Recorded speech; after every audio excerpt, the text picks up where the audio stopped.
ಶ್ರೀ ಗುರುಭ್ಯೋ ನಮಃ ಹರಿ ಓಂ ಪೂಜ್ಯಾಯ ರಾಘವೇಂದ್ರಾಯ ಸತ್ಯಧರ್ಮರತಾಯ ಚ ಭಜತಾಂ ಕಲ್ಪವೃಕ್ಷಾಯ ನಮತಾಂ ಕಾಮಧೇನವೇ. ಸಮಸ್ತ ಸರಳ ಪರಿಹಾರ ಜ್ಯೋತಿಷಾಲಯ ಸದಸ್ಯರೆಲ್ಲರಿಗೂ ಈ ನಿಮ್ಮ ರಾಘವೇಂದ್ರ ಹರಿತ ಗುರುಜಿ ಮಾಡುವ ನಮಸ್ಕಾರಗಳು. ಎಲ್ಲ ಯಶಸ್ವಿ ಜ್ಯೋತಿಷಾಲಯ ಸದಸ್ಯರೆಲ್ಲರಿಗೂ ಈ ಒಂದು ಮೇ ತಿಂಗಳು ಬರುವಂತಹ ದಿನಗಳು ಶುಭಪ್ರದವಾಗಿರಲಿ, ಮಂಗಳಪ್ರದವಾಗಿರಲಿ ಹಾಗೂ ಯಶಸ್ವಿಪ್ರದವಾಗಿರಲಿ ಅಂತ ಪ್ರಾರ್ಥಿಸುತ್ತೇವೆ. ಈ ದಿನ ಏಪ್ರಿಲ್ 26. ಸೊ ಈ ದಿನ ಶ್ರೀನಿವಾಸ ದೇವರು ಕಲ್ಯಾಣ ಆದಂತಹ ದಿನ, ಹಾಗಾಗಿ ಶ್ರೀನಿವಾಸ ಕಲ್ಯಾಣೋತ್ಸವ ಅಂತ ಕರೆಯಲಾಗುತ್ತೆ. ಸೊ ಈ ಒಂದು ಶುಭ ಸಂದರ್ಭದಲ್ಲಿ ಯಾರೆಲ್ಲ ಈ ಒಂದು ಏಪ್ರಿಲ್ 26ರಂದು ಮದುವೆ ವಧುವರರು ಮಾಡಿಕೊಳ್ತಾ ಇದ್ದಾರೋ ಅವರಿಗೆ ಎಲ್ಲರಿಗೂ ಮದುವೆಯ ಶುಭಾಶಯಗಳು. ಶ್ರೀನಿವಾಸ ದೇವರು ಮತ್ತು ಪದ್ಮಾವತಿ ಆ ನೂತನ ದಂಪತಿಗಳಿಗೆ ಮತ್ತು ವಧುವರರಿಗೆ ಆಯುರಾರೋಗ್ಯ ಭಾಗ್ಯಗಳನ್ನು ಕೊಟ್ಟು ಕಾಪಾಡಲಿ, 106 ವರ್ಷಗಳ ಕಾಲ ಚೆನ್ನಾಗಿ ಬಾಳಿ ಬದುಕಲಿ ಅಂತ ಪ್ರಾರ್ಥಿಸುತ್ತೇವೆ. ಸೊ ಬನ್ನಿ ಹಾಗಾದರೆ ಈ ಒಂದು ಮೇ ತಿಂಗಳಲ್ಲಿ ಮಾಸಿಕ ಭವಿಷ್ಯ ದ್ವಾದಶ ರಾಶಿಗಳದು ಹೇಗಿರುತ್ತೆ ಅನ್ನೋದನ್ನು ನೋಡೋಣ. ಅದಕ್ಕಿಂತ ಮುಂಚಿತವಾಗಿ ಮೇ ತಿಂಗಳು ಗ್ರಹಗಳ ಸಂಚಾರ ಮತ್ತು ಪ್ರಮುಖ ದಿನಗಳು ಯಾವೆಲ್ಲ ರೀತಿಯಲ್ಲಿರುತ್ತೆ ಅದನ್ನು ಕೂಡ ನೋಡುವಂತ ಆಗುತ್ತೆ. ಇಲ್ಲಿ ಮೇ 1ನೇ ತಾರೀಕು ಗ್ರಹಗಳ ಸ್ಥಿತಿಗಳನ್ನು ನೋಡೋದಾದರೆ ಕುಜ ಶನಿ ಇಬ್ಬರು ಒಟ್ಟಿಗೆ ಮೀನ ರಾಶಿಯಲ್ಲಿ ಇದ್ದಾರೆ. ಅದೇ ರೀತಿಯಾಗಿ ರಾಹು ಕುಂಭ ರಾಶಿಯಲ್ಲಿ, ಕೇತು ಸಿಂಹ ರಾಶಿಯಲ್ಲಿ ಇದ್ದಾರೆ, ಗುರು ಮಿಥುನ ರಾಶಿಯಲ್ಲಿ ಇದ್ದಾರೆ. ಇನ್ನು ಬದಲಾವಣೆ ಅಂತ ಕಾಣೋದಾದರೆ ಇಲ್ಲಿ ಬುಧ, ಕುಜ, ಶುಕ್ರ ಮತ್ತು ಸೂರ್ಯ ಈ ಬದಲಾವಣೆ ಇದೆ. ಕುಜ ಮೀನರಾಶಿಯಿಂದ ಮೇಷರಾಶಿಗೆ ಹೋಗ್ತಾರೆ. ಅದೇ ರೀತಿಯಾಗಿ ಸೂರ್ಯ ಮೇಷರಾಶಿಯಿಂದ ವೃಷಭ ರಾಶಿಗೆ ಹೋಗ್ತಾರೆ. ಇನ್ನು ಬುಧ ಮೇಷರಾಶಿ, ವೃಷಭ ರಾಶಿ ಮತ್ತು ಕೊನೆಯ ಭಾಗದಲ್ಲಿ ಅಂದರೆ ಮೇ 29ಕ್ಕೆ ಮಿಥುನ ರಾಶಿಗೆ ಹೋಗುವಂಥವ್ರು ಆಗ್ತಾರೆ.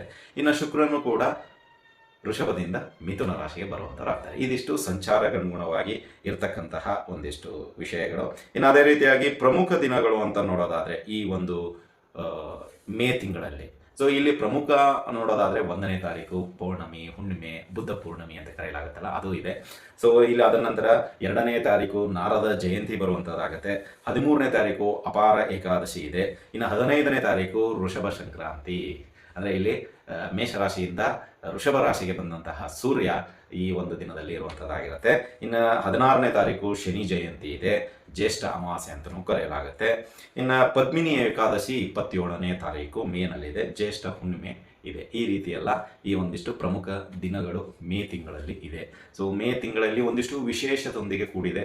ಇಲ್ಲಿ ಬುಧ, ಕುಜ ಮತ್ತು ಶುಕ್ರ ಮತ್ತೆ ಈ ಕೆಲವೊಂದು ಗ್ರಹಗಳು ಸಮ್ಮಿಲನದಿಂದ ಕೆಲವೊಂದಿಷ್ಟು ರಾಶಿಗಳಿಗೆ ಅನುಕೂಲತೆಗಳಿದೆ, ಕೆಲವೊಂದು ರಾಶಿಗಳಿಗೆ ಮಧ್ಯದ ಒಂದು ಅನುಕೂಲತೆ ಇದೆ, ಇನ್ನು ಕೆಲವು ರಾಶಿಗಳಿಗೆ ಒಂದು ರೀತಿಯಲ್ಲಿ ಎಚ್ಚರಿಕೆ ರೀತಿಯಲ್ಲಿ ಇರುತ್ತೆ ಅಂತ ಹೇಳ್ಬೋದು. ಅದೆಲ್ಲ ವಿವರನ್ನ ಒಂದೊಂದು ರಾಶಿಯಾಗಿ ಮೇಷರಾಶಿಯಿಂದ ಮೀನ ರಾಶಿಯವರೆಗೂ ಯಾವೆಲ್ಲ ಫಲಗಳು ಸಿಗುವಂಥದ್ದಾಗತ್ತೆ ನೋಡುವ ಬನ್ನಿ.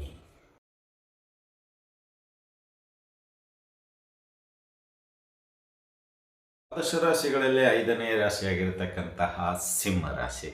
ಈ ಸಿಂಹ ರಾಶಿಯವರಿಗೆ ಮೇ ತಿಂಗಳಲ್ಲಿ ಅನುಕೂಲತೆ ಏನು, ಅನಾನುಕೂಲತೆ ಏನು ಹಾಗೂ ಪರಿಹಾರಗಳು ಯಾವ ರೀತಿಯಲ್ಲಿ ಇರುತ್ತೆ ಅನ್ನೋದನ್ನು ನೋಡೋಣ.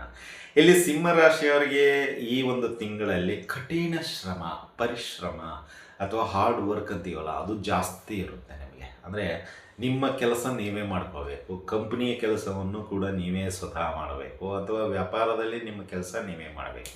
ಅಂದರೆ ದೈಹಿಕವಾಗಿ ತುಂಬ ಸ್ಟ್ರೈನ್ ಆಗುವಂಥದ್ದಾಗುತ್ತೆ. ಅಂದರೆ ತುಂಬ ಶಕ್ತಿ ಹಾಕಿ ಕೆಲಸ ಮಾಡಬೇಕಾಗತ್ತೆ. ಅಂದರೆ ಸ್ಟ್ರೈನ್ ಯಾವ ರೀತಿಯಲ್ಲಿ ಇರುತ್ತೆ ಅಂದರೆ ಒತ್ತಡದಿಂದನೂ ಕೆಲಸ ಮಾಡೋಕ್ಕಾಗತ್ತೆ ಕೆಲವೊಮ್ಮೆ. ಅಂದರೆ ಒಬ್ಬ ಚಿಕ್ಕ ಮನುಷ್ಯನೂ ಕೆಲಸ ಹೇಳುವಂಥವನು ಆಗ್ತಾನೆ ಈ ಇತ್ತೀಚಿನ ದಿನಗಳಲ್ಲಿ. ಯಾಕೆಂದರೆ ಈ ಒಂದು ಅಷ್ಟಮ ಶನಿಯಲ್ಲಿ ಏನಾಗುತ್ತೆ ಅಂದರೆ ಪ್ರತಿಯೊಬ್ಬರು ಬರೋರು ಆ ಕೆಲಸದ ಜವಾಬ್ದಾರಿಯನ್ನು ನಮ್ಮ ಮೇಲೆ ಹಾಕಿ ಹೋಗುವಂಥವ್ರು ಆಗುತ್ತೆ. ಅಂದರೆ ಇಲ್ಲಿ ಅಷ್ಟಮ ಶನಿ ಅಂದರೆ ನಿಮ್ಮ ಕೆಲಸಗಳು ಅಧಿಕವಾಗುತ್ತೆ, ಆದರೆ ಲಾಭ ಅವ್ರು ತಗೋತಾರೆ, ಕೆಲಸ ನೀವು ಮಾಡಬೇಕಷ್ಟೆ. ಅಂದರೆ ಇಲ್ಲಿ ಒಬ್ಬ ಕಂಪ್ನಿ ನಿಮ್ಮನ್ನು ಆಯ್ಕೆ ಮಾಡಿಕೊಂಡಿರೋದು ಇಷ್ಟೇ, 8 ಲಕ್ಷ ನಿಮಗೆ ಸಂಬಳ ತಗೋತಾ ಇದ್ದಾರೆ, ನಿಮಗೆ ಸಿಗ್ತಾ ಇದೆ ಅಂದರೆ ಅವನು 8 ಕೋಟಿ ಗಳಿಸಿರ್ತಾನೆ. ಆ ರೀತಿಯಲ್ಲಿ ಲೆಕ್ಕ ಇರುತ್ತೆ. ಸೊ ಅಂದರೆ ಇಲ್ಲಿ ನೀವು ತುಂಬ ದುಡಿಲೇಬೇಕು. ದುಡಿತಾ ಈಗ ದುಡ್ದಷ್ಟು ನಿಮಗೆ ಬೆಲೆ ಬರುತ್ತೆ ಇಲ್ಲ, ದುಡ್ಡು ಬರುತ್ತೆ ಇಲ್ಲ, ಒಟ್ಟು ದುಡಿಬೇಕಷ್ಟೆ. ಏನೋ ಸಮಾಜದಲ್ಲಿ ಗುರುತಿಸೋಕ್ಕೆ ಆಗ್ತಾ ಇರುತ್ತೆ ಅವಾಗ ಅಂತಲೇ ಹೇಳ್ಬೋದು ಅಷ್ಟೇ. ಅದು ಬಿಟ್ಟರೆ ಇನ್ನೇನು ಇಲ್ಲ. ಅಂದರೆ ಇಲ್ಲಿ ಶನಿ ನಿಮ್ಮನ್ನು ತುಂಬ ಕೆಲಸದಿಂದ ನಿಮ್ಮ ದೇಹ ದಂಡನೆಗೊಳಪಡಿಸ್ತಾನೆ. ಅಂದರೆ ತುಂಬ ದಪ್ಪಗಿದ್ದರೆ ಈ ತಿಂಗಳು ನೀವು ತೆಳ್ಳಗಾಗಿಬಿಡ್ತೀರಾ, ಅಥವಾ ತೆಳ್ಳಗಿದ್ರೆ ಒಂದು ರೀತಿಯಲ್ಲಿ ಇನ್ನೂ ಸ್ವಲ್ಪ ವೆಯ್ಟ್ ಕಡಿಮೆ ಆಗುತ್ತೆ. ಸಡನ್ನಾಗಿ ಯಾರಾದರೂ ಕೇಳ್ತಾರೆ ಏನಾಯ್ತು ಇಷ್ಟು ಆರೋಗ್ಯ ಇದು ದೇಹ ಎಲ್ಲ ಸಣ್ಣಾಗಿದೆ ಅಂತ ಕೇಳ್ತಾರೆ. ಏನಾದರೂ ಚಿಂತೆ ಮಾಡ್ತಿದ್ದೀಯಾ ಅಂತ ಕೇಳ್ತಾರೆ. ಅಂದರೆ ಆ ರೀತಿಯಲ್ಲಿ ಬದಲಾವಣೆ ಆಗುತ್ತೆ ದೇಹದಲ್ಲಿ. ಅಂದರೆ ಕೆಲಸದ ಒತ್ತಡದಿಂದ ನಿಮ್ಮ ಕೆಲಸದಲ್ಲಿ ಒಂದಿಷ್ಟು ಬದಲಾವಣೆಯ ಜೊತೆಗೆ ನಿಮ್ಮ ದೇಹದ ಒಂದು ದಂಡನೆ, ಅಂದರೆ ವೆಯ್ಟ್ ಏನಾದರೂ ಇದ್ದರೆ ಅದು ತುಂಬ ಡೌನ್ ಆಗುವಂಥ ಇದೆ ಅಂತಲೇ ಹೇಳ್ಬೋದು. ಇನ್ನು ನಿಮಗೆ ಈ ತಿಂಗಳಲ್ಲಿ ಆರ್ಥಿಕವಾಗಿ ಒಂದಿಷ್ಟು ಬಲಿಷ್ಠ ನಿರ್ಧಾರಗಳನ್ನು ತೆಗೆದುಕೊಳ್ತೀರಾ, ಆರ್ಥಿಕವಾಗಿ ಕೆಲವು ಪ್ರಮುಖ ನಿರ್ಧಾರಗಳನ್ನು ತೆಗೆದುಕೊಳ್ತೀರಾ, ಆರ್ಥಿಕವಾಗಿ ಒಂದಿಷ್ಟು ಭವಿಷ್ಯತ್ ಕಾಲದ ನಿರ್ಧಾರಗಳನ್ನು ತೆಗೆದುಕೊಳ್ತೀರಾ. ಅಂದರೆ ಇಲ್ಲಿ ಸಿಂಹರಾಶಿಯವರಿಗೆ ತುಂಬ ಪ್ರಮುಖವಾಗಿರುವಂಥದ್ದು.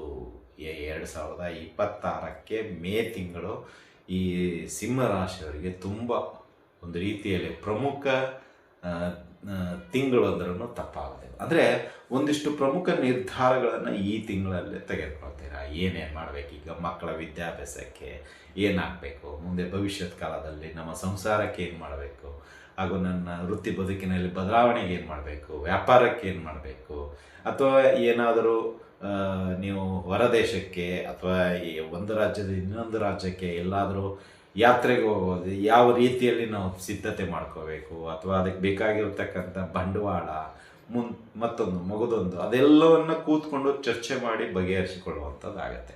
ಇನ್ನು ನಿಮ್ಮ ಹಳೆಯ ಸಮಸ್ಯೆಗಳೇನಿದ್ದು ಮಾತುಕತೆಯಿಂದ ಬಗೆಹರಿಸ್ಕೊಳ್ತೀರ, ಅದು ತುಂಬ ಒಳ್ಳೆಯದು ಈ ಮೇ ತಿಂಗಳಲ್ಲಿ ಸಿಂಹರಾಶಿಯವರಿಗೆ. ಅಂದರೆ ನಿಮ್ಮ ಹಳೆಯ ವ್ಯಾಜ್ಯಗಳು ಕೋರ್ಟು ಕಚೇರಿಗಳಲ್ಲಿ ಏನಾದರೂ ನಡೀತಾ ಇದ್ದರೆ ಮಾತುಕತೆಯಲ್ಲಿ ಬಗೆಹರಿಸ್ಕೊಳ್ತೀರಾ.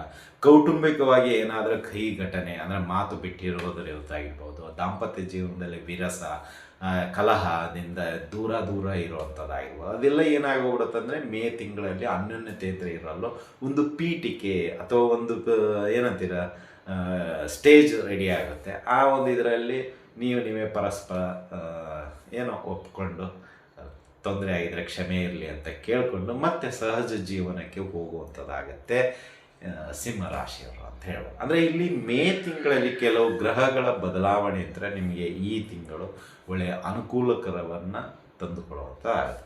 ಆದರೆ ಶನಿ ಮಾತ್ರ ನಿಮ್ಮನ್ನು ಬಿಡೋದಿಲ್ಲ, ಬೆನ್ನ ಮೇಲೆ ಕೂತ್ಬಿಟ್ಟಿದ್ದಾನೆ, ಹೆಗಲೆಯಲ್ಲಿ ಕೂತ್ಬಿಟ್ಟಿದ್ದಾನೆ. ಇದರಿಂದ ಏನಾಗುತ್ತಂದರೆ ನಿಮಗೆ ಪದೇ ತೊಂದರೆ ಕೊಡ್ತಾ ಇರ್ತಾನೆ ಅವಾಗವಾಗ. ಬಟ್ ಆದರೆ ಬೇರೆ ಗ್ರಹಗಳಿಂದ ನಿಮಗೆ ಈ ತಿಂಗಳು ಒಂದಿಷ್ಟು ಅನುಕೂಲತೆಗಳು ಕೂಡಿ ಬರ್ತಾ ಇದೆ ಅಂತಲೇ ಹೇಳ್ಬೋದು. ಇನ್ನು ಈ ಒಂದು ತಿಂಗಳಲ್ಲಿ ನಿಮಗೆ ಪಿತ್ರಾರ್ಜಿತ ಆಸ್ತಿ, ಅಂದರೆ ತಂದೆಯಿಂತ್ರ ಅಥವಾ ತಾತನಿಂತ್ರ ನಿಮಗೆ ಆಸ್ತಿ ಬರುವಂಥದ್ದಾಗಿದೆ, ಅಥವಾ ಆ ಆಸ್ತಿಗೆ ಸಂಬಂಧಪಟ್ಟಂತೆ ಏನಾದರೂ ವ್ಯಾಜ್ಯಗಳು ಅಥವಾ ಕೋರ್ಟು ಕಚೇರಿಯಲ್ಲಿ ನಡೀತಾ ಇದ್ದರೆ ಅದು ನಿಮ್ಮ ಪರವಾಗಿ ಬರುವಂಥದ್ದಾಗುತ್ತೆ. ಒಟ್ಟಿನಲ್ಲಿ ಈ ತಿಂಗಳು ಭೂಮಿಯಿಂದ ಒಂದಿಷ್ಟು ಲಾಭವನ್ನು ತೆಗೆದುಕೊಂಡು ಬರುವಂಥದ್ದಾಗತ್ತೆ ಸಿಂಹರಾಶಿಯವರಿಗೆ ಅಂತಲೇ ಹೇಳ್ಬೋದು. ಇಲ್ಲಿ ಸಿಂಹರಾಶಿಯವರಿಗೆ ತುಂಬ ಅನುಕೂಲಕರ ಅನ್ನೋದಕ್ಕಿಂತ ಸ್ವಲ್ಪ ಸಮಾಧಾನ ರೀತಿಯಲ್ಲಿ ಈ ತಿಂಗಳು ಇರುತ್ತೆ ಅಂತಲೇ ಹೇಳ್ಬೋದು. ಈ ಅಷ್ಟಮ ಶನಿಯಲ್ಲಿ ಬೆಂದು ಹೋಗ್ಬಿಟ್ಟಿದ್ದೀರಾ, ತುಂಬ ನೊಂದು ಹೋಗ್ಬಿಟ್ಟಿದ್ದೀರಾ. ಸೊ ಈ ಒಂದು ಸಮಯದಲ್ಲಿ ಯಾರು ಏನು ಹೇಳಿದ್ರೂ ಅಷ್ಟು ತಲೆ ಒಳಗೆ ಹೋಗೋದಿಲ್ಲ. ಅಂದರೆ ನಿಮ್ಮದು ತಪ್ಪಿಲ್ಲ, ಏಕೆಂದರೆ ಆ ಒಂದು ರೀತಿಯಲ್ಲಿ ಪರಿಸ್ಥಿತಿ ನಮ್ಮನ್ನು ತಂದೊಡ್ಡಿದೆ. ಈಗ ಯಾರೇ ಬುದ್ಧಿವಾದ ಹೇಳಿದರೆ ಸಾಕು ಬಿಡಪ್ಪ, ಕೇಳಿ ಸಾಕಾಗೋಗಿದೆ ಅಂತ ಮನಸ್ಸಿನಲ್ಲಿ ಅಂದ್ಕೊಂಡ್ಬಿಡ್ತೀರ. ಅಂದರೆ ಆ ನೋವು ನಿಮ್ಮನ್ನು ಆ ರೀತಿ ಮಾಡ್ತಾ ಇದೆ. ಅಂದರೆ ಒಂದು ಸಮಸ್ಯೆ ಬಂದಾಗ ಯಾರಾದರೂ ಒಳ್ಳೆಯ ಮಾರ್ಗದರ್ಶನ ಅಥವಾ ಅದನ್ನು ಹೇಗೆ ನಾನು ಬಗೆಹರಿಸ್ಕೊಳ್ಬೇಕೆಂಬುದು ಹೇಳ್ತಾ ಇದ್ದಾರೆ, ನಿಮಗೆ ಇಚ್ಛಾಶಕ್ತಿ ಇರೋದಿಲ್ಲ. ಅಂದರೆ ಕಳ್ಕೊಂಡ್ಬಿಟ್ಟಿದ್ದೀರಾ. ಅಯ್ಯೋ ಗೊತ್ತು ಬಿಡಪ್ಪ, ಎಷ್ಟು ಕೊರೀತಾ ಇದೆಯಾ ಅಂತ ಮನಸ್ಸಿನಲ್ಲಿ ಹೇಳ್ತೀರಾ. ಅಂದರೆ ಆ ರೀತಿಯಲ್ಲಿ ನೀವು ಮನಸ್ಸಿಗೆ ಕೂತ್ಕೊಂಡ್ಬಿಟ್ಟಿದೆ. ಪಾಪ ನಿಮ್ಮ ತಪ್ಪಿಲ್ಲ, ಆ ಒಂದು ಸಮಸ್ಯೆ ಬಂದು ಆ ರೀತಿ ಆಗೋಗ್ಬಿಟ್ಟಿದೆ. ಇರಲಿ, ಬೇಜಾರು ಮಾಡ್ಕೋಬೇಡಿ ದಯವಿಟ್ಟು ಸಿಂಹರಾಶಿಯವರು. ಮುಂದೆ ಬರ್ತಕ್ಕಂಥ ದಿನಗಳು ಒಂದೊಂದಾಗಿ ಬರ್ತಾ ಇರುತ್ತೆ. ಈಗ ನೋಡಿ, ಮೇ ತಿಂಗಳಲ್ಲಿ ಸ್ವಲ್ಪ ನೆಮ್ಮದಿ ಕೊಡುವಂಥ ತಿಂಗಳು ಅಂತಲೇ ಹೇಳ್ಬೋದು. ಅಂದರೆ ಕಳೆದ ಜನವರಿ, ಫೆಬ್ರವರಿ, ಮಾರ್ಚ್, ಏಪ್ರಿಲ್ ಹೇಗಿತ್ತು, ಈ ಮೇ ತಿಂಗಳಲ್ಲಿ ಹಾಗಿರೋದಿಲ್ಲ. ಸ್ವಲ್ಪ ಬದಲಾವಣೆ ಇದೆ, ಖಂಡಿತವಾಗಿ ಸ್ವಲ್ಪ ಸುಧಾರಿಸ್ಕೊಳ್ಳಿ ಅಂತಲೇ ಹೇಳ್ಬೋದು. ಇನ್ನು ವೃತ್ತಿ ಬದುಕಿನಲ್ಲಿರೋರಿಗೆ ಒಂದಿಷ್ಟು ಬದಲಾವಣೆ ಆಗುವಂಥದ್ದಾಗುತ್ತೆ, ಒಂದಿಷ್ಟು ಜವಾಬ್ದಾರಿಗಳು ಬರುವಂಥದ್ದಾಗತ್ತೆ ಅಂತಲೇ ಹೇಳ್ಬೋದು. ಇನ್ನು ಉದ್ಯೋಗ ಹುಡುಕಿಕೊಳ್ಳುವಂಥವ್ರಿಗೆ ಒಳ್ಳೆಯ ಉದ್ಯೋಗ ಸಿಗುವಂಥ ಅವಕಾಶಗಳು ನಿಚ್ಚಳವಾಗಿದೆ, ದಯವಿಟ್ಟು ಪ್ರಯತ್ನ ಮಾಡಿ ಅಂತ ಹೇಳೋದು.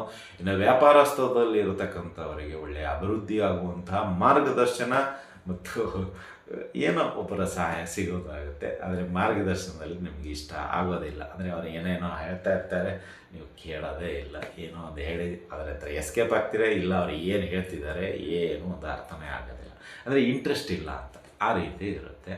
ಇನ್ನು ಮಾತೆಯರಿಗೆ, ಗೃಹಿಣಿಯರಿಗೆ ಹೇಳೋದಾದರೆ ಈ ತಿಂಗಳು ಸಾಧ್ಯವಾದಷ್ಟು ನಿಮ್ಮ ಕೋಪವನ್ನು ಕಂಟ್ರೋಲ್ ಮಾಡ್ಕೊಳ್ಳಿ.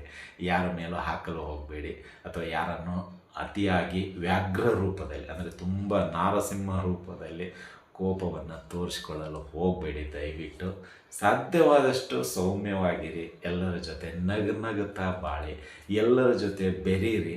ಯಾವುದಕ್ಕೂ ವೈಯಕ್ತಿಕ ಸಮಸ್ಯೆಗಳು ಯಾರ ಹತ್ರ ಶೇರ್ ಮಾಡ್ಕೊಳ್ಳಿಕ್ಕೆ ಹೋಗಬೇಡಿ. ದಯವಿಟ್ಟು ಮಾತೆಯರು ಅಂದರೆ ಗೃಹಿಣಿಯರು, ಲೇಡೀಸು, ದಯವಿಟ್ಟು ನಿಮ್ಮ ವೈಯಕ್ತಿಕ ವಿಷಯಗಳು ಎಂಥದೇ ಇರಲಿ ಅದನ್ನು ಮೂರನೇ ವ್ಯಕ್ತಿಯ ಜೊತೆ ಶೇರ್ ಮಾಡ್ಕೊಳ್ಳಿಕ್ಕೆ ಹೋಗಬೇಡಿ. ಅಂದರೆ ಸಂಬಂಧ ಇಲ್ಲದೇ ಇರೋರ ಹತ್ರ ಚರ್ಚೆಗೆ ಹೋಗಬೇಡಿ ದಯವಿಟ್ಟು. ಯಾಕೆಂದರೆ ಮುಂದೆ ಅದರಿಂದ ಸಮಸ್ಯೆಗೆ ನೀವೇ ಸಿಕ್ಕಾಕೊಳ್ತೀರ. ಆಮೇಲೆ ನನಗೆ ದೇವರು ಹಿಂಗೆ ಮಾಡಿದ, ಹಂಗೆ ಮಾಡಿದ ಅಂತ ನೀವೇ ಹೋಗ್ಬಿಡ್ತೀರ. ಹಾಗಾಗಿ ಸ್ವಲ್ಪ ಸೆಲ್ಫ್ ಪ್ರೊಟೆಕ್ಷನ್ ಅಂತೀವಿ ಅದಕ್ಕೆ. ನಿಮ್ಮ ಒಂದು ಸಮಸ್ಯೆ ನಿಮ್ಮ ಜೊತೆಗೆ ಇರಲಿ, ಅದು ಇರಲಿ. ಆದರೆ ಆ ಸಮಸ್ಯೆನ ಪರಿಹಾರ ಯಾವ ರೀತಿಯಲ್ಲಿ ಕೇಳೋಕೆ ಆ ರೀತಿಯಲ್ಲಿ ಕೇಳಿ. ಅದನ್ನೇ ಆ್ಯಸ್ ತೋರಿಸಿ ಅದನ್ನಿಂದ ನೀವು ಹೇಳಿ ಅಂದರೆ ನಿಮಗೆ ಕಷ್ಟ ಮುಂದಿನ ದಿನಗಳು ಇನ್ನೂ ಹೆಚ್ಚಾಗತ್ತೆ ಅಂತಲೇ ಹೇಳ್ಬೋದು. ಇನ್ನು ಅದೇ ರೀತಿ ಮಕ್ಕಳ ವಿದ್ಯಾಭ್ಯಾಸದಲ್ಲಿ ನಿರಾಸಕ್ತಿ, ಓದಲು ಆಸಕ್ತಿ ಕಡಿಮೆ ಆಗುತ್ತೆ. ಬಹಳ ಪ್ರಯತ್ನ ಪಟ್ಟರೂ ಆಗದೇ ಇರುವಂಥದ್ದು ಅಂತಲೇ ಹೇಳ್ಬೋದು. ಇನ್ನು ಈ ಒಂದು ತಿಂಗಳಲ್ಲಿ ಸಿಂಹರಾಶಿಯವರಿಗೆ ಒಂದಿಷ್ಟು ಅವಕಾಶಗಳು ಹುಡುಕಿಕೊಂಡು ಬರುವಂಥದ್ದಾಗತ್ತೆ ಅಂತಲೇ ಹೇಳ್ಬೋದು. ಇನ್ನು ಪರಿಹಾರದ ವಿಷಯಕ್ಕೆ ಬರೋದಾದರೆ ಶನಿ ಅಷ್ಟೋತ್ತರ, ಶನಿ ಶಾಂತಿ ಅಥವಾ ಶನಿಗೆ ಸಂಬಂಧಪಟ್ಟಂತಹ ಸೇವೆಗಳು ಏನಾದರೂ ಮಾಡಿಸಿ ಇದರಿಂದ ಕೆಲವು ಸಮಸ್ಯೆಗಳು ಅಥವಾ ಜಟಿಲವಾದ ಸಮಸ್ಯೆಗಳು ದೂರವಾಗುತ್ತೆ ಅಂತ ಹೇಳ್ಬೋದು. ಇನ್ನು ಇದೇ ಒಂದು ತಿಂಗಳಲ್ಲಿ ಬರ್ತಕ್ಕಂತಹ ಒಂದಿಷ್ಟು ಒಳ್ಳೆಯ ಪ್ರಮುಖ ದಿನಗಳಿಗೆ ನೀವು ಯಾವುದಾದ್ರೂ ದೇವಸ್ಥಾನದಲ್ಲಿ ಅಥವಾ ಶನಿ ದೇವಸ್ಥಾನದಲ್ಲಿ, ಆಂಜನೇಯ ಸ್ವಾಮಿ ದೇವಸ್ಥಾನದಲ್ಲಿ ನೀವು ಕ್ಷೀರಾಭಿಷೇಕ ಸೇವೆ ಆಗಿರ್ಬೋದು, ಅಥವಾ ಪಂಚಾಮೃತ ಸೇವೆ ಆಗಿರ್ಬೋದು, ಅಥವಾ ಇನ್ನಿತರ ಒಂದಿಷ್ಟು ಸೇವೆಗಳು ಏನಾದರೂ ಮಾಡಿಸೋದಿದ್ರೆ ಖಂಡಿತವಾಗಿ ಮಾಡಿಸಿ, ಒಳ್ಳೆಯದಾಗುತ್ತೆ ಅಂತ. ಇದಾಗಿತ್ತು ಈ ಒಂದು ಮೇ ತಿಂಗಳ ಸಿಂಹರಾಶಿಯ ಭವಿಷ್ಯ. ಈ ಭವಿಷ್ಯ ನಿಮ್ಗೆ ಇಷ್ಟ ಆಗಿದ್ದರೆ ಲೈಕ್ ಮಾಡಿ, ಜಾಸ್ತಿ ಇಷ್ಟ ಆಗಿದ್ದರೆ ಶೇರ್ ಮಾಡಿ, ಹಾಗೂ ನಮ್ಮ SSB ಯೂಟ್ಯೂಬ್ ಚಾನಲನ್ನು ಸಬ್ಸ್ಕ್ರೈಬ್ ಮಾಡಿ, ಹಾಗೂ ನಿಮ್ಮ ಅನಿಸಿಕೆ ಅಭಿಪ್ರಾಯಗಳನ್ನು ಹಂಚಿಕೊಳ್ಳಿ ಅಂತ ಹೇಳ್ತಾ ಇಲ್ಲಿಗೆ ವಿಷಯವನ್ನು ಮುಗಿಸ್ತಾ ಇದ್ದೀವಿ. ಶುಭವಾಗಲಿ, ಶುಭಮಸ್ತು, ಶುಭಂ ಭಯಾತ್, ಸರ್ವೇ ಜನಃ ಸುಖಿನೋ ಭವಂತು.